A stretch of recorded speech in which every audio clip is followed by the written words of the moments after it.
ಮಜ್ಜಿ ಮಸಾಲ ಎಂತ ಅಡಿಗೆಯ ರುಚಿಯಾಗೋ ರಹಸ್ಯವು 20 ರೂಪಾಯಿ. ಲಕ್ಷ್ಮಣ್ ಸವದಿ ಬಳಿಕ ಮತ್ತೋರ್ವ ಆಪ್ತನಿಗೆ ಸಿಎಂರಿಂದ ಸ್ಥಾನಮಾನ ಸಿಕ್ಕಿದೆ.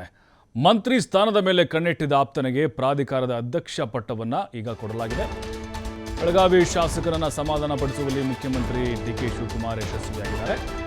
ಲಕ್ಷ್ಮಣ್ ಸವದಿ ಆಯಿತು, ಅವ್ರಿಗೂ ಕೂಡ ಅವಕಾಶ ಕೊಟ್ಟರು, ಸಚಿವರನ್ನಾಗಿ ಮಾಡಿದರು. ಮತ್ತೊಬ್ಬ ಅವರ ಆಪ್ತ ಅವರಿಗೆ ಪ್ರಾಧಿಕಾರದ ಅಧ್ಯಕ್ಷ ಪಟ್ಟವನ್ನು ಕೊಡಲಾಗಿದೆ. ಈಗ ಆಸಿಫ್ ಸೇಠ್ ಅವ್ರಿಗೆ ಈಗ ಸಿಎಂ ಡಿ.ಕೆ. ಸಮಾಧಾನ ಪಡಿಸಿದ್ದಾರೆ. ಬೆಳಗಾವಿ ನಗರಾಭಿವೃದ್ಧಿ ಪ್ರಾಧಿಕಾರದ ಅಧ್ಯಕ್ಷ ಹುದ್ದೆಯನ್ನು ಕೊಟ್ಟಿದ್ದಾರೆ. ಅಲ್ಪಸಂಖ್ಯಾತ ಕೋಟಾದಲ್ಲಿ ಅವರು ಮೊದಲು ಸಚಿವ ಸ್ಥಾನಕ್ಕೆ ಬೇಡಿಕೆ ಇಟ್ಟಿದ್ರು, ಬಟ್ ಅದು ಅವಕಾಶ ಸಿಗಲಿಲ್ಲ ಅವ್ರಿಗೆ. ಬಟ್ ಈಗ ಪ್ರಭಾವಿ ನಿಗಮ ಮಂಡಳಿಯನ್ನು ಕೊಟ್ಟಿದ್ದಾರೆ. ಬೆಳಗಾವಿ ನಗರಾಭಿವೃದ್ಧಿ ಇಲಾಖೆ ಜವಾಬ್ದಾರಿ ಕೊಟ್ಟಿದ್ದಾರೆ ಅವರಿಗೆ.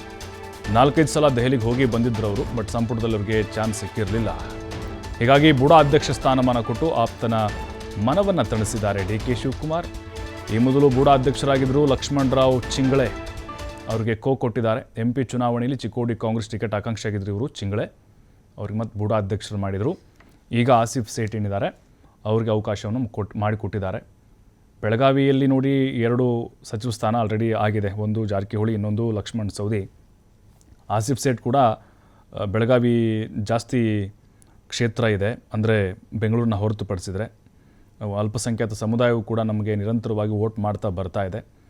ಕನ್ಸಿಡರ್ ಮಾಡಬೇಕು ಆ ಒಂದು ಕೋಟಾದಡಿ ಅಂತ ಬಲವಾಗಿ ತಮ್ಮ ವಾದವನ್ನು ಮಂಡಿಸಿದರು. ಡೆಲ್ಲಿಯಲ್ಲಿ ಸಚಿವರಾಗಬೇಕು ಅಂತ ಆಸೆ ಇಟ್ಕೊಂಡಿದ್ರು, ಬಟ್ ಕೊನೆ ಕ್ಷಣದಲ್ಲಿ ಅವ್ರ ಕೈ ತಪ್ಪಿತು. ಹೀಗಾಗಿ ಈಗ ಬೂಡಾ ಅಧ್ಯಕ್ಷರನ್ನಾಗಿ ಮಾಡಿ ಅವರಿಗೆ ಅವಕಾಶವನ್ನು ಕೊಟ್ಟಿದ್ದಾರೆ. ಈ ಮೂಲಕ ಅವರ ಅಸಮಾಧಾನವನ್ನು ಸಮಾಧಾನ ಮಾಡಿದ್ದಾರೆ.